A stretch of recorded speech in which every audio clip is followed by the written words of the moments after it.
말씀을 듣는 여러분 가운데 마음에 하나님 이런 마음 주셨으면 좋겠어요. 다 잘 될 줄 믿습니다. 네, 더 잘 될 줄 믿습니다. 오늘 본문 말씀의 제목을 주님이 나를 아십니다라고 이렇게 정했는데요. 사실은 뭐라고 정하려고 했느냐면 주님이 당신을 아십니다가 아니라 아십니까라고 그렇게 하려고 했어요. 그런데 제목을 하다 보니까 꼭 도를 아십니까? 뭐 이런 뉘앙스가 또 있는 것 같기도 하고, 또 주님이 당신을 아십니까? 그러니까 주님이 나를 모르신다는 뜻인가? 이렇게 부담을 가질 수도 있을 것 같아서 아예 말씀 내용 주님이 당신을 아십니다라고 정했습니다. 그런데 원래 정하려고 했던 그 제목을 여러분 기억 속에 두셨으면 좋겠어요. 왜냐하면 신앙이라고 하는 것은 좀 긴장도 해야 되거든요. 너무 편안하기만 하면 우리가 신앙에서 벗어날 수가 있어요. 그래서 긴장은 늘 겸손한 마음 가운데 긴장한 마음으로 이 말씀들을 우리가 들어야 될 줄로 믿습니다. 오늘 말씀을 이렇게 전하게 된 또 이유가 있어요. 이번 주 새벽기도 설교 시간에 우리 마태복음을 보고 있는데 6장의 말씀을 가지고 설교를 한 날이 있었습니다. 그 중에 말씀 중에 중요한 말씀이 하나 있었는데 그게 뭐냐면 은밀하게 하라, 또 은밀한 중에 보시는 아버지, 또 더 나아가서는 은밀한 중에 계시는 내 아버지께 기도하라, 이런 말씀이 반복이 돼요. 은밀한 중에 그 말씀은 무슨 의미를 가지고 있었냐면 사람들이 다른 사람들한테 자기의 신앙 행위를 보여주기 위해서, 그러니까 하나님께 영광 돌리는 것보다도 자기를 드러내기 위해서 했기 때문에 그렇습니다. 그래서 예수님은 다른 사람에게 보이려고 하지 말고 은밀한 중에 보시는 하나님, 그분을 위해서 행하고 그분을 위해서 기도하고 그분께 나아가라고 말씀하였던 것입니다. 저도 그 말씀을 이제 전하면서 우리가 다른 사람 보이는 신앙이 아니라 종교 행위가 아니라 정말 하나님이 아시는, 하나님이 기뻐하시는 그런 그 깊은 인격적 교제 가운데 들어가자, 이런 말씀을 드렸어요, 설교 시간에. 그러고서 이제 각자 기도 시간이 되었습니다. 이제 보통 저는 이제 제가 전한 말씀이지만 본문의 말씀을 가지고 또 다시 묵상하고 저에게도 적용할 부분이 있는지 없는지를 살피면서 기도를 하는데요. 기도하다가 문득 이런 생각이 저에게 들었습니다. 하나님이 나를 아신다고 하실까? 그러니까 은밀한 중에 기도하라고 그랬는데, 보통 보니까 저도 우리 성도들한테 본이 되려고 하는 의미에서 앞에서 열심히 기도하고 했단 말이죠. 그러다 보니까 이게 나도 모르게 남들에게 보여지는 기도를 했지, 은밀한 중에 보시는 아버지, 은밀한 중에 들으시는 하나님께 기도를 못한 것 같다는 생각이 든 거예요. 그렇게 생각이 드니까 주님이 나를 아신다고 하실까라고 하는 질문이 생기게 되었습니다. 여러분, 그런 질문이 들어오면 보통 진지해질 수밖에 없어요. 왜냐하면 제가 목회자이기도 하지만 한 사람이 신앙인으로서 하나님과의 관계를 이야기하는 거 아닙니까? 물론 주님이 우리를 아시죠. 우리 제목처럼 주님이 당신을 아십니다. 저를 아실 것입니다. 모를 리가 없습니다. 그런데 본문이 주는 교훈은 뭡니까? 너희가 지금 주님과의 그 생명의 관계 가운데 머물고 있느냐? 지식의 차원이 아니라 그저 알므로 끝나는 것이 아니라 너희들의 삶 가운데서 하나님이 함께 하시는 삶을 살고 있느냐라는 물음이었죠. 오늘 이 질문을 여러분들한테도 던지는 겁니다. 주님이 여러분들을 아십니까? 쉽게 대답하지 못할 수도 있겠지만 우리 마음속에 그렇게 되기를 소원하는 마음으로 이 말씀을 들었으면 좋겠습니다. 오늘 마태복음 7장의 내용 읽었는데 21절부터 나왔는데 사실은 15절부터 읽어야 되는 거죠. 15절부터는 어떤 내용이 나오냐면 거짓 선지자들에 대한 경고로부터 시작합니다. 그들은 못된 나무가 되어서 열매 없이도 아름답지 못하다는 그런 말씀이었어요. 그리고 오늘 본문의 말씀이 계속 이어져 나오는데 그들을 향해서 뭐라고 그러냐면 나더러 주여 주여 하는 자마다 다 천국에 들어갈 것이 아니요 다만 하늘에 계신 내 아버지 뜻대로 행하는 자라야 들어가리라. 사실은 이 말씀이 거짓 선지자들한테 주신 말씀이라는 것을 염두에 두고 들으시면 돼요. 너무 부담 가지 마시고, 그러나 제가 말씀드린 것처럼 신앙에는 긴장이 필요하다. 그런 의미로서 오늘 말씀을 받아주셨으면 좋겠습니다. 사실 우리도 기도할 때에 오늘도 기도했지만 누구의 이름으로 마무리하면서 기도하죠? 예수님의 이름으로 기도합니다.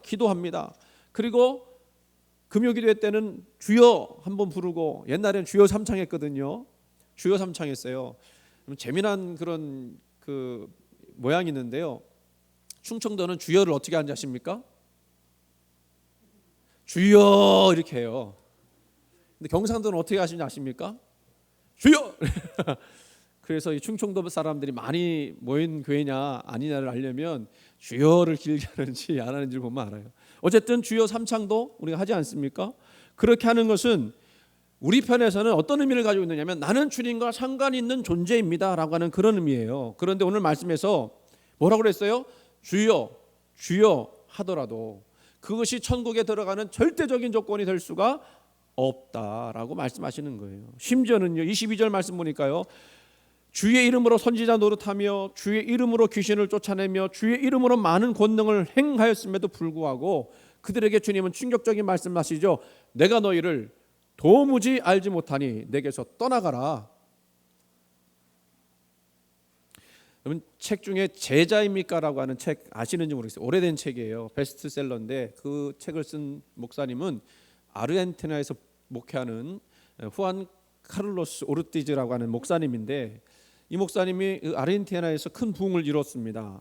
한 기자가 목사님에게 물었습니다. 목사님, 교회가 부흥에 대해서 참 좋겠습니다. 좋겠죠, 그죠? 뭐 사람들이 많이 모이니까 저도 부흥이 되면 좋을 것 같아요. 그런데 이 목사님은 그보다 한 차원 좀 높았어요. 이 목사님이 그 물음에 대해서 의미심장한 대답을 합니다. 뭐라고 대답하냐면, 우리 교회 옆에 공동묘지가 있습니다. 보통 하루에 3구 정도의 3구 정도의 시체가 들어옵니다. 시체가 아니라 시신이죠. 1년이면 1000개의 묘지가 생기는 셈이죠. 그런데 아무도 공동묘지가 부흥했다고는 말하지 않습니다. 무슨 의미인지 이해가 되십니까? 오늘 말씀이 저와 여러분에게 그런 도전이 되기를 바랍니다. 오늘 말씀을 보면 적어도 예수님을 주라고 부르는 사람들의 신앙 정도를 파악할 수가 있어요. 비록 그들이 거짓 선지자라고 지금 책만 듣긴 했지만 뭐라고 합니까? 주여 했다고 그랬습니다. 상당히 열심히 있는 느낌이 들지 않습니까? 우리 금요기도에서 주여 하잖아요. 근데 주여 잘하시는 분들은 그래도 뜨거운 분들이에요. 주여도 아무나 못합니다. 왜? 어떤 분들은 이게 좀 창피한 것 같기도 하고 막 이래서 주여도 잘 못해요. 또 이 사람들은요, 매우 공개적인 신앙을 표현하는 사람들이었습니다. 주의 이름으로 사역을 했죠. 귀신 쫓아냈죠.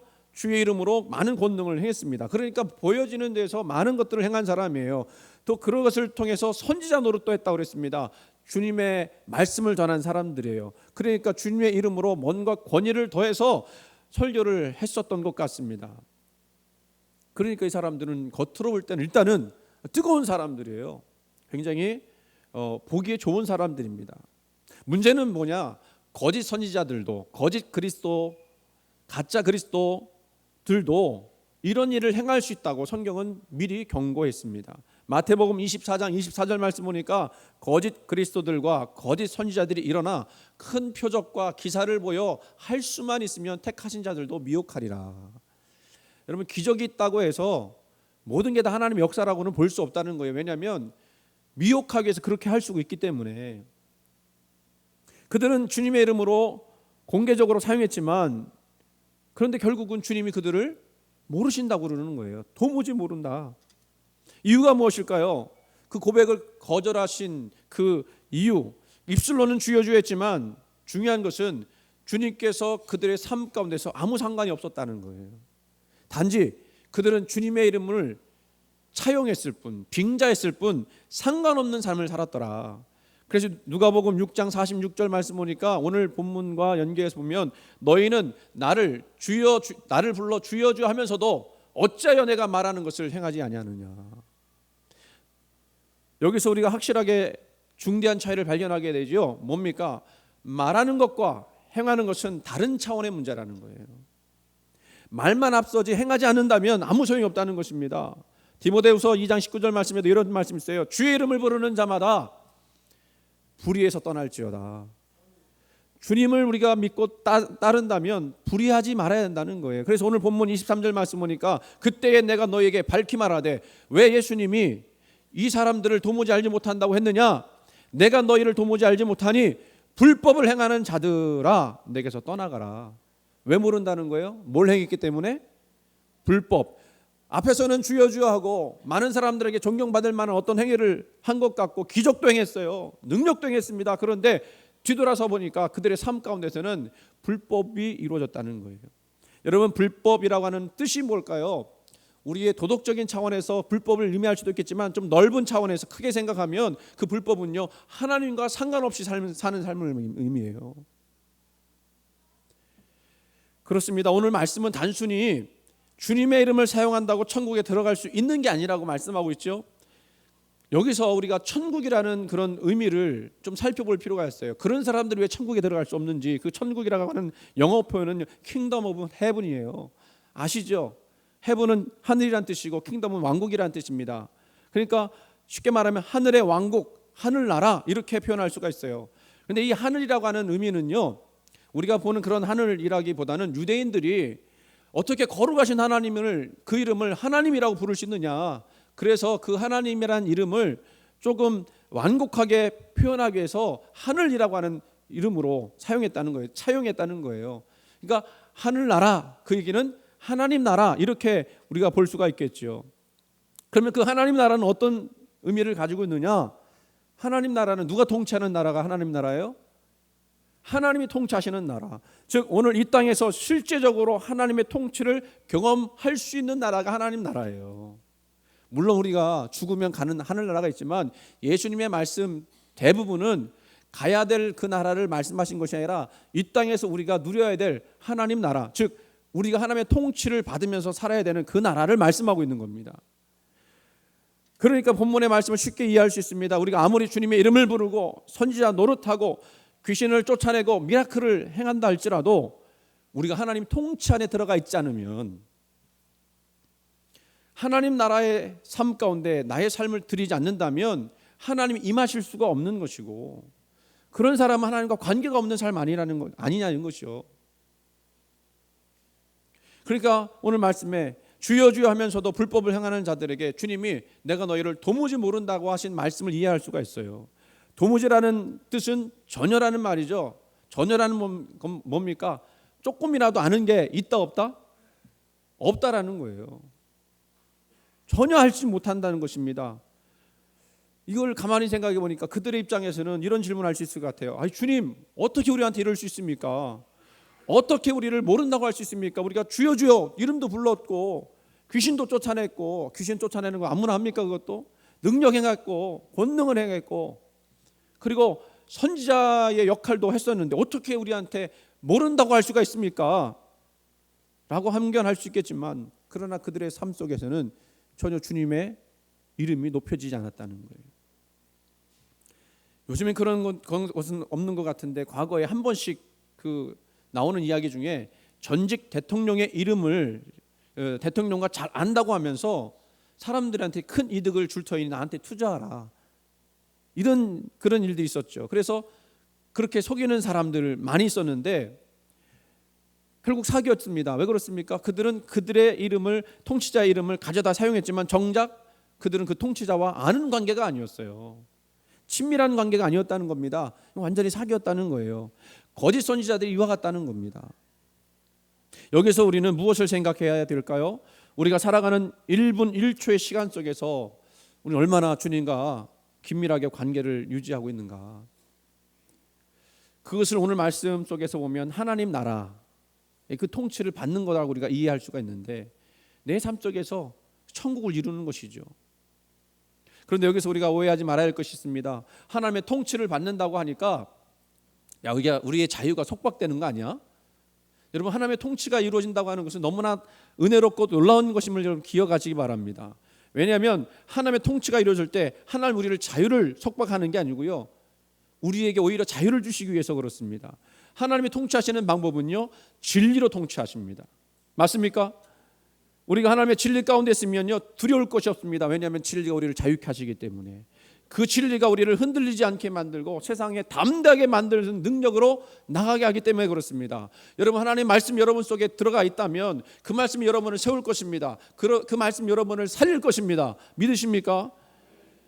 제가 이것을 생각하면서 어떤 것을 우리가 이해하기 쉽게 우리에게 와닿게 이렇게 좀 설명드릴 수 있을까 하다가 생각나는 것이 마태복음 6장 25절 말씀이에요.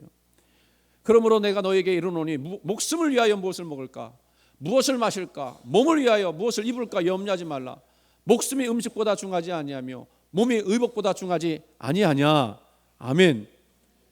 이 말씀을 오늘 말씀 이 하나님의 통치와 연결시켜 보면 하나님이 우리를 다스려 주시기 때문에 절대로 미리 염려하지 말라는 거예요. 염려가 없는 인생은 없지만 그래도 쓸데없는 염려하지 말고 오늘 일은 오늘 고생에 족하다고 하는 것만 생각하고 미리 염려하지 말라. 그건 왜 그렇습니까?